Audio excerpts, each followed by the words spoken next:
베드로는 그리스도인들을 가리켜서 이 세상에 살아가는 나그네라고 묘사하고 있습니다. 나그네의 인생인 성도는 이 세상 속에서 악을 멀리하고 선을 행하며 살아가야 합니다. 그래서 핍박하는 정부의 권세 아래서도 선을 행하며 살아야 합니다. 순종하며 살아야 합니다. 부당한 대우를 하는 주인에게도 선을 행하면서 순종해야 합니다. 부부 관계 속에서도 마찬가지입니다. 서로 존중하며 이해하고 살아가야 하지요.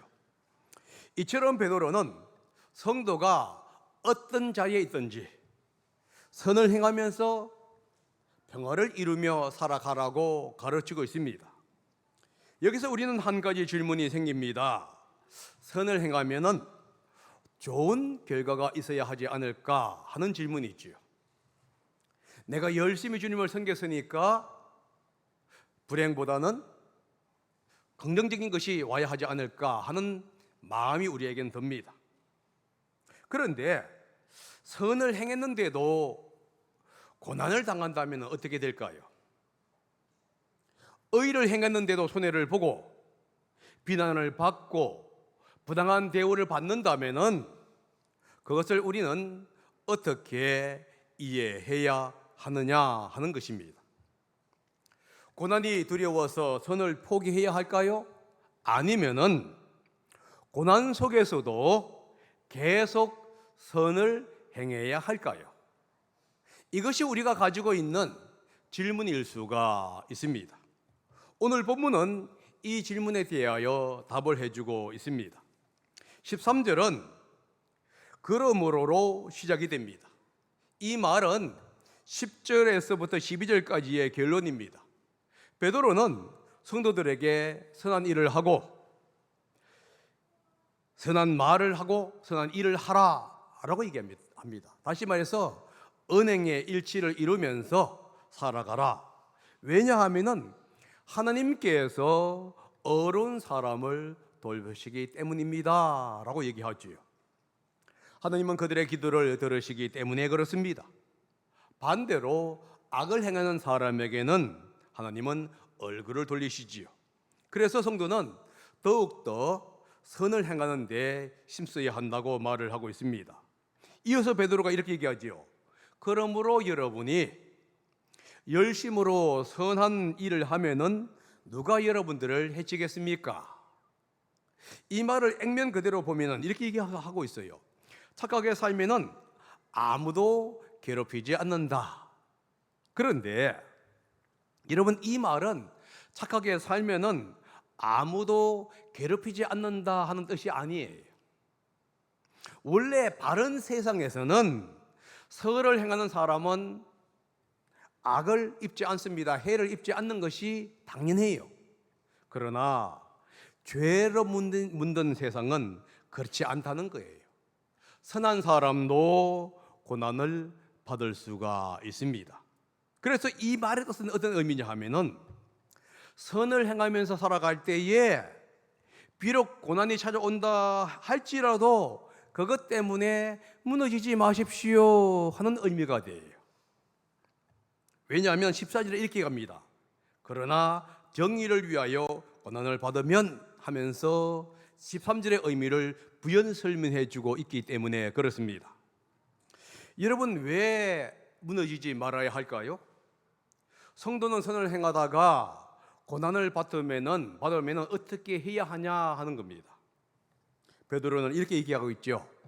복이 옵니다. 14절 앞부분을 다시 한번 읽어보겠습니다. 시작. 그러나 의를 위하여 고난을 받으면 여러분은 복이 있습니다. 무엇이 있다고 얘기하고 있죠? 복이 있습니다. 여기서 의는 단순히 착하게 사는 것을 뜻하지 않습니다. 예수님의 뜻에 순종하면서 사는 삶을 얘기하는 거예요. 예수님을 삶의 주인으로 모시고 따라가는 삶을 얘기합니다. 복음에 합당하게 살아가는 삶을 얘기하고 있지요. 선을 행하고 거룩을 추구하는 삶을 가리켜서 의라고 얘기한다는 겁니다. 그래서 이 의를 위하여 받는 고난은 뭐냐? 모든 어려움을 말하는 것이 아니에요. 예수 믿기 때문에 받는 고난을 얘기한다는 것입니다. 하나님의 뜻대로 하기 때문에 받는 박해나 불이익을 얘기합니다. 더 넓게 얘기하게 되면요, 하나님의 뜻대로 선을 행하기 때문에 겪는 억울한 일과 모든 불이익을 다 포함하는 용어라는 거예요. 이런 일은 지금도 일어나고 있지요. 복음대로 살려고 하게 되면은 비난을 받을 수가 있습니다. 바른 말을 했다는 이유 때문에 미움을 받을 수도 있지요. 모두가 편법을 사용할 때에 정직을 지키게 되면은 이익이 오는 게 아니라 손해가 올 수도 있다는 겁니다. 이 모든 고난이 다 의를 위한 고난이다라고 성경은 우리에게 말합니다. 그럴 때 성도는 두려워하지 말아야 합니다. 사람의 위협에 흔들리지 말아야 한다는 것이지요.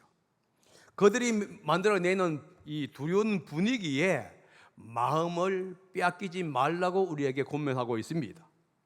외부의 압박 때문에 마음이 무너질 수 있는데 무너지지 말라는 거예요.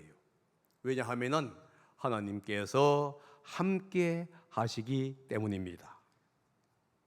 여러분, 성도는 고난이 없기 때문에 복된 사람이 되는 것이 아닙니다. 우리는 기도할 때에 주님, 한 주 동안에 아무런 문제가 없도록 도와주십시오, 이렇게 기도할 때가 많이 있습니다. 그런데 성경은 뭐라 하죠? 의를 위하여 고난을 받아도 하나님께서 붙들어 주시기 때문에 복된 사람이라는 거예요. 그러니까 이 예수 믿는 사람이 복된 이유, 그게 뭐냐 하면은 어려움이 없고 고난이 없기 때문이 아니에요. 그 어려움과 고난 속에서도 주님께 호소하고 나아갈 때에 주님이 그 사람을 굳게 붙잡아 주면서 그 모든 어려움을 견뎌내고 이겨내게 해주기 때문에 그 사람을 가리켜서 복된 사람이다 라고 얘기한다는 거예요. 세상은 성도를 위협할 수 있습니다. 그러나 하나님께서는 하나님께서 주시는 그 복을 결코 빼앗을 수가 없다는 거예요. 그러므로 성도는 낙담하지 말아야 돼요. 주님께서는 어려운 자를 보고 계십니다. 그리고 지켜주시기 때문입니다. 성도는 어떻게 어려움을 이길 수 있을까요? 베드로는 15절에서 두려움을 이길 수 있는 길을 지금 제시하고 있습니다. 한번 15절을 읽어봅니다. 시작. 다만 여러분의 마음속에 그리스도를 주님으로 모시고 거룩하게 대하십시오. 여러분이 가진 희망을 설명해 주기를 바라는 사람에게는 언제나 답변할 수 있게 준비해 두십시오. 지금 베드로가 두 가지를 얘기합니다. 첫째는 뭐냐? 예수님을 가장 높이 모시는 것이다 라고 얘기하고 있고요. 둘째는 뭐냐? 자신이 가진 소망을 설명할 수 있는 준비를 하는 것이라고 얘기하고 있어요. 먼저입니다.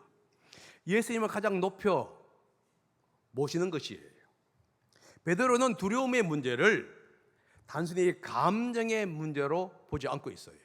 우리는 어떤 문제가 옵니다, 어떤 고난이 옵니다. 그럼 우리의 감정에서 이미 그것을 반응하고 있어요. 그런데 베드로는 두려움의 문제는 감정의 문제가 아니라 믿음의 문제다 이렇게 얘기하는 거예요.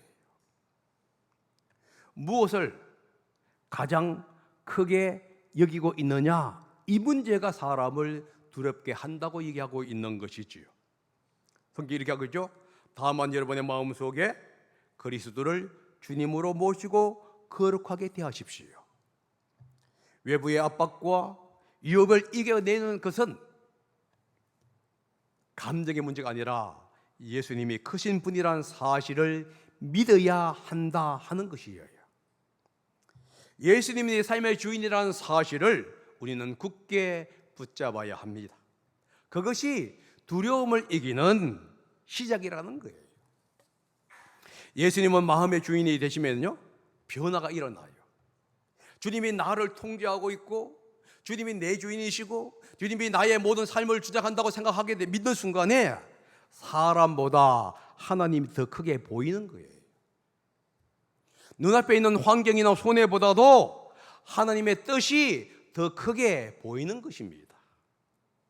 당장의 위협보다도 주님이 다스린다는 사실이 더 크게 보이는 거예요. 그래서 성도는 어려운 환경과 상황 속에서도 선을 행할 힘을 얻게 되는 것입니다. 그래서 두려움을 이기는 힘은요, 예수님이 가장 크신 주님이라는 사실을 믿는 데서부터 시작된다는 사실을 우리는 인식해야 돼요. 둘째는 소망에 대한 답변을 준비하는 것입니다. 여기서 말하는 소망은 막연한 기대가 아니에요. 그것은 예수님 안에서 받은 구원의 약속을 얘기합니다. 앞으로 하나님께서 이루실 영광스러운 미래를 얘기하고 있는 것이지요. 고난 뒤에 베풀어 주실 하나님의 그 놀라운 구원의 역사를 여기서 말할 때에 소망 혹은 희망이라고 얘기합니다. 그래서 성도는 자신의 믿음을 먼저 분명하게 한번 점검해 보아야 합니다. 나는 왜 예수님을 믿고 있는가를 점검해 보라는 거예요. 나는 무엇을 바라고 살고 있으며 무엇을 향해서 나아가고 있는가를 바라보라는 거예요.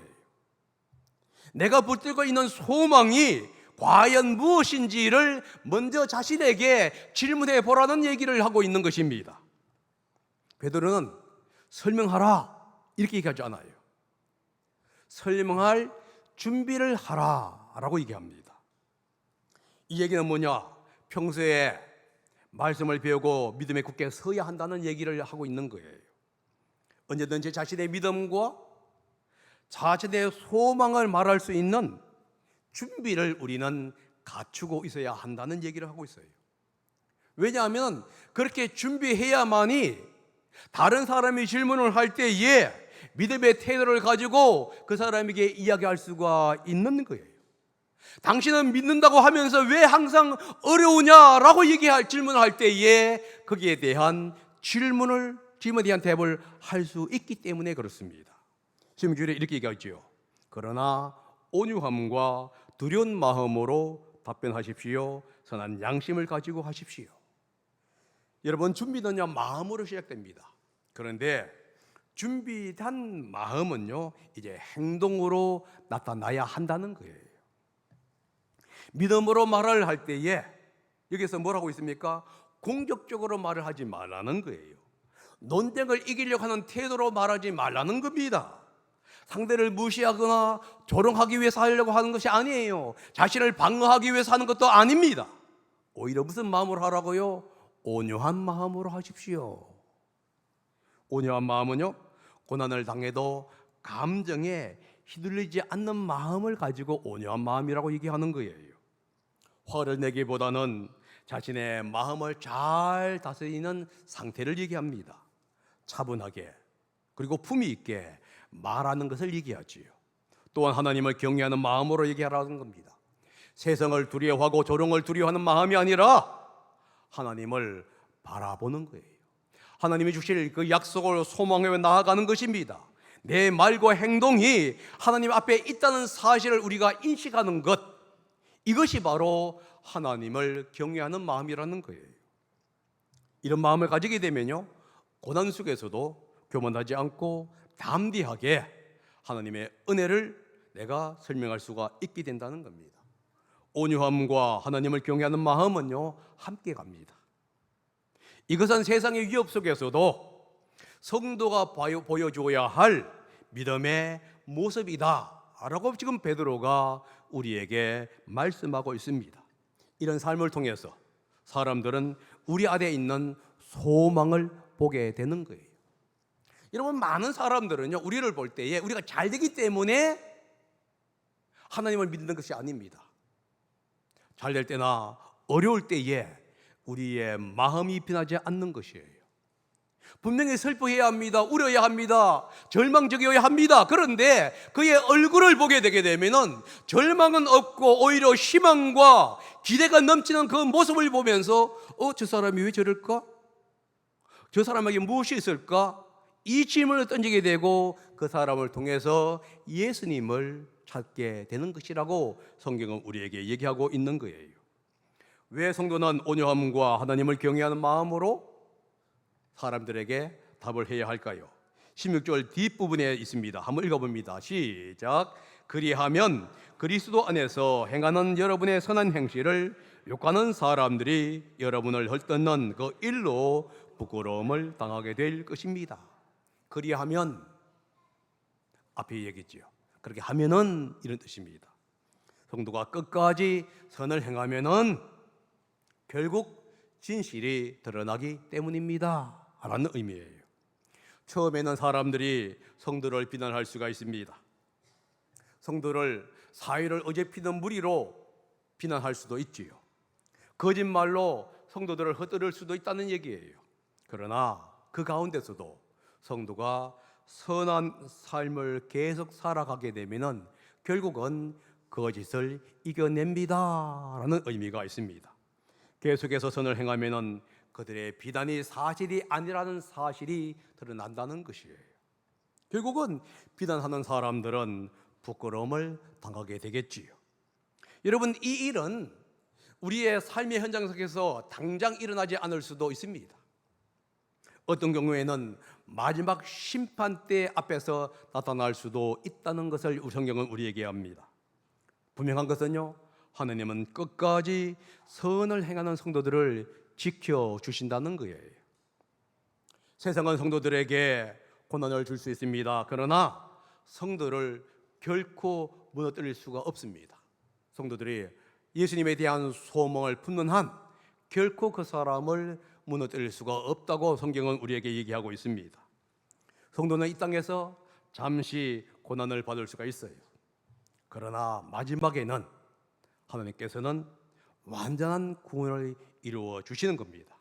반대로 성도를 비난하는 사람들은요, 하나님 앞에서 자신의 잘못을 드러내게 된다라고 말씀하고 있지요. 그러므로 성도는 끝까지 선을 행해야 하는 겁니다. 17절에 이렇게 얘기하고 있습니다. 한번 읽어봅니다. 시작. 하나님께서 바라시는 뜻이라면 선을 행하다가 고난을 받는 것이 악을 행하다가 고난을 받는 것보다 낫습니다. 베드로는 고난을 피하는 것이 가장 중요하다라고 얘기하지 않아요. 중요한 것을 뭐라고 얘기하고 있습니까? 고난 속에서도 선을 택하는 것이 더 중요하다. 여러분 기억하십시오. 고난을 피하는 것이 우리의 덕목이 아닙니다. 그 고난 속에서도 묵묵히 선을 행하는 것, 선을 선택하는 것이 가장 중요한 그리스도인의 덕목이라는 사실을 우리는 인식해야 합니다. 성도는 살아가면서 고난을 당할 수 있어요. 억울한 일을 당할 수도 있습니다. 이것은 우리가 살아가는 세상에서 피할 수 없는 현실일 것이에요. 그러나 고난이 우리를 무너지게 해서는 안 됩니다. 오히려 고난 속에서도 선을 행하면서 살아가야 하는 것입니다. 왜냐하면 하나님께서 기뻐하시는 삶이기 때문에 그래요. 또한 하나님께서 그 영혼의 삶을 보고 계시기 때문에 그렇습니다.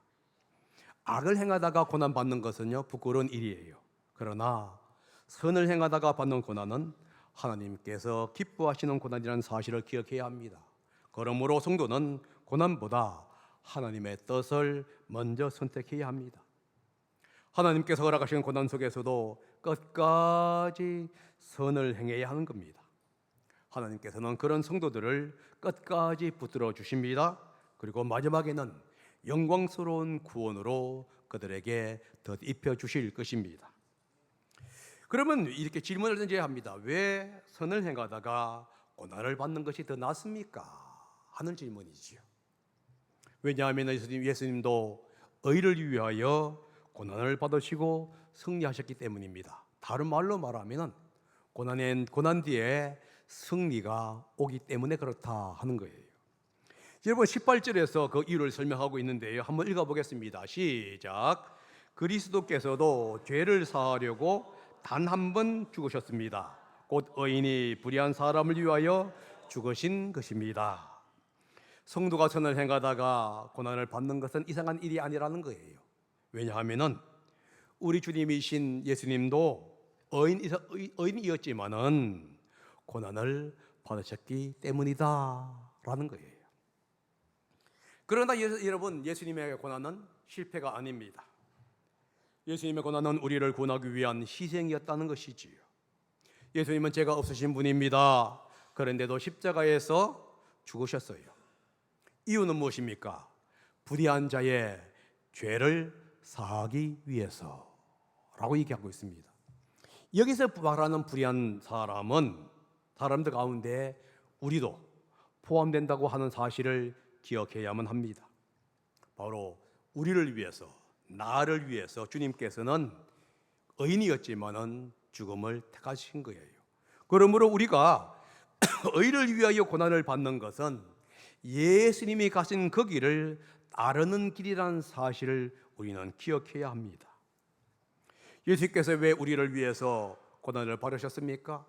예수님은 우리를 하나님께로 인도하기 위해서라고 얘기하고 있어요. 여러분, 한번 다음 구절 한번 읽어봅니다. 시작. 그것은 그가 육으로는 죽음을 당하시고 영으로는 살리심을 받으셔서 여러분을 하나님 앞으로 인도하려는 것입니다. 이 말의 의미가 무엇인지 아세요? 단순히 하나님께로 인도한다, 이게 아닙니다. 승리해서 하나님 앞에 나가게 한다, 이런 의미가 있지요. 예수님은 단지 좋은 본을 보이기 위해서 고난을 받으신 것이 아닙니다. 우리를 구원하기 위해서 고난을 받으셨습니다. 그리고 우리를 하나님과 화목시키기 위해서 죽으셨던 거예요. 죄 때문에 끊어진 하나님과의 교제를 회복시키기 위해서 주님께서는 그렇게 하셨습니다. 그러나 예수님의 고난은 죽음으로 끝나지 않지요. 예수님은 성령의 능력으로 다시 살아나셨습니다. 죽음을 이기셨고요, 영광 가운데 들어가신 거예요. 그러므로 예수님의 고난은 승리의 길입니다. 여러분, 성도의 고난도 마찬가지가 아닐까요? 여러분과 제가 당하는 고난이 끝이 아닙니다. 이 고난의 끝에는 예수님을 믿는 사람을 하나님은 승리로 이끈다는 거예요. 다시 말해서 예수님의 승리에 동참하게 우리를 이끌어 주신다는 것을 성경은 우리에게 분명하게 얘기해 주고 있는 거예요. 노아는요, 고난 가운데 믿음을 지킨 사람의 본보기입니다. 베드로는 이 예수님의 승리를 설명하면서 노아의 얘기를 하고 있습니다. 19절과 20절인데 한번 읽어보겠습니다. 시작. 그는 영으로 옥에 있는 영들에게도 가셔서 선포하셨습니다. 그 영들은 옛적에 노아가 방주를 지은 동안에 곧 하나님께서 아직 참고 기다리실 때에 순종하지 않던 자들을 말하는 것입니다. 그 방주에 들어가 물에서 구원받은 사람은 겨우 8사람밖에 없었습니다. 예수님은 모든 원수를 이기셨습니다. 그리고 그 승리를 옥에 있는 영들에게도 선포하셨다라고 얘기하고 있지요. 예수님께서 뭐라고 있죠? 베드로는 뭐라고 있냐면 이 노아 시대를 지금 우리에게 떠올리는 거예요. 노아 시대는 하나님을 믿는 사람이 매우 적었습니다. 노아의 가족밖에 없었습니다. 사람들은 노아를 비웃고 조롱했지요.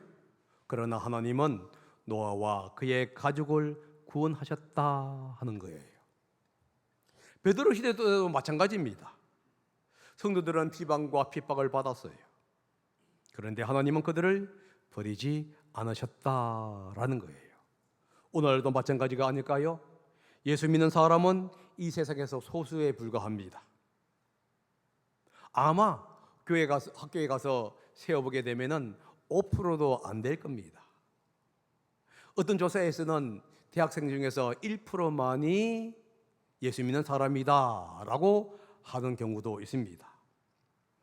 그러다 보니까 믿음 때문에 손해를 보거나 조롱을 받을 수도 있습니다. 믿음 때문에 왕따를 당할 수도 있지요. 그러나 하나님은 끝까지 자기 백성을 구원하신다는 것이에요. 그러므로 우리는 고난 속에서도 인내해야 합니다. 끝까지 선을 행해야 돼요. 왜냐하면 예수님 승리에 우리가 동참하게 될 것이기 때문입니다. 여기서 침례를 한 얘기가 나옵니다. 침례는 예수님과 하나 되었음을 보여줍니다. 물은 침례를 상징하지요. 물 자체가 다시 말해 침례를 받았다고 사람이 구원받는 것은 아닙니다. 대신 침례는요, 우리가 예수님과 하나가 되었음을 보여주는 하나의 징표입니다. 침례를 통해서 우리는 예수님과 함께 죽었다는 사실을 공포하는 것이게 되고요, 또한 예수님과 함께 살아났다는 것을 보여주게 되는 것입니다. 그래서 갈라디아서 2장 20절은 이것을 이렇게 설명하고 있습니다. 한번 읽어봅니다. 시작. 나는 그리스도와 함께 십자가에 못 박혔습니다. 이제 살고 있는 것은 내가 아닙니다. 그리스도께서 내 안에서 살고 계십니다. 내가 지금 육신 안에서 살고 있는 삶은 나를 사랑하셔서 나를 위하여 자기 몸을 내어주신 하나님의 아들을 믿는 믿음 안에서 사는 것. 우리는 예수님과 함께 죽었습니다. 이제는 예수님께서 우리 안에 들어와 살아 계신다는 거예요. 그러므로 성도는 예수님의 승리에 참여하게 됩니다. 그 사실을 22절이 다시 한 번 더 얘기합니다. 그리스도께서는 하늘로 가셔서 하나님의 오른쪽에 계시니 천사들과 권세들과 능력들이 그에게 복종하고 있습니다. 무슨 뜻이죠? 마침내 예수님은 승리하셔서 하나님의 우편에 앉아 계시고 만물을 통치하고 계신다. 여러분, 예수님은 의인이었지만은 죽으셨습니다. 우리 죄를 위해서 죽으셨어요. 그리고 죽음을 이기고 다시 살아나셨습니다. 하늘에 올라가 하나님의 오른편에 지금 앉아 계시면서 세상 만물을 다스리고 있는 거예요. 그래서 모든 것에가 예수님에게 복종하고 있는 겁니다. 단지 그분이 우리에게 잠깐의 시간을 주는 겁니다. 자신의 믿음을 어떻게 증명할 수 있도록 하기 위해서 우리에게 잠깐의 고난을 허락하시는 것이지, 그분의 허락 없이는 아무도 우리에게 고난을 줄 수가 없는 겁니다. 주님은 승리하셨습니다. 그리고 다스립니다. 이것이 바로 여러분과 제가 가져야 할 소망이 아닐까요? 우리가 선을 행하다가 고난을 받아도 낙심하지 말아야 하는 이유가 바로 여기에 있다 하는 거예요. 예수님께서 고난 위에 영광을 받으셨듯이 우리도 고난 뒤에 영광을 받게 될 것이기 때문입니다. 그래서 베드로가 얘기합니다. 고난을 두려워하지 말아라. 끝까지 선을 행해라. 하나님께서 우리를 예수님의 승리에 동참하게 하실 것이다 라고 얘기합니다. 사랑하는 성도 여러분, 의를 위하여 받는 고난은 결코 헛되지 않습니다. 우리 주 예수님께서도 의를 위하여 고난을 받으셨기 때문입니다. 그러나 그분의 고난은 끝이 아니지요. 죽음을 이기고 부활하셨습니다. 그리고 오른편에서 모든 만물을 다스리고 계십니다. 그러므로 우리는 고난 앞에서 낙심하지 말아야 합니다. 선을 행하다가 손해를 볼 수도 있고요, 억울한 일을 당할 수도 있습니다. 그러나 그때에도 예수님을 바라보시기를 바랍니다. 고난 때문에 선을 포기하지 마시기 바랍니다. 주님께서 걸어가신 그 길이 결국은 승리의 길이기 때문에 그렇습니다. 이번 한 주 동안 한번 이렇게 살아보시기 바랍니다. 손해보더라도 정직함을 한번 지켜보십시오. 억울한 말을 들어도 악을 악으로 갚지 말고 선으로 반응해 보십시오. 어려운 상황에서도 하나님을 가장 한번 찬양해 보시기 바랍니다. 여러분 안에 있는 소망을 온유함과 하나님을 경외하는 마음으로 다른 사람들에게 이야기를 해 보시기 바랍니다. 그 길이 바로 예수님을 따라가는 길이기 때문에 그렇습니다. 그 길을 걸어갈 때 주님은 여러분들을 붙들어 주시고요, 여러분들을 인도해 주십니다. 그러므로 기쁨으로 한 주 동안에 선을 행하는 여러분과 제가 되기를 예수님의 이름으로 축복합니다. 기도하겠습니다.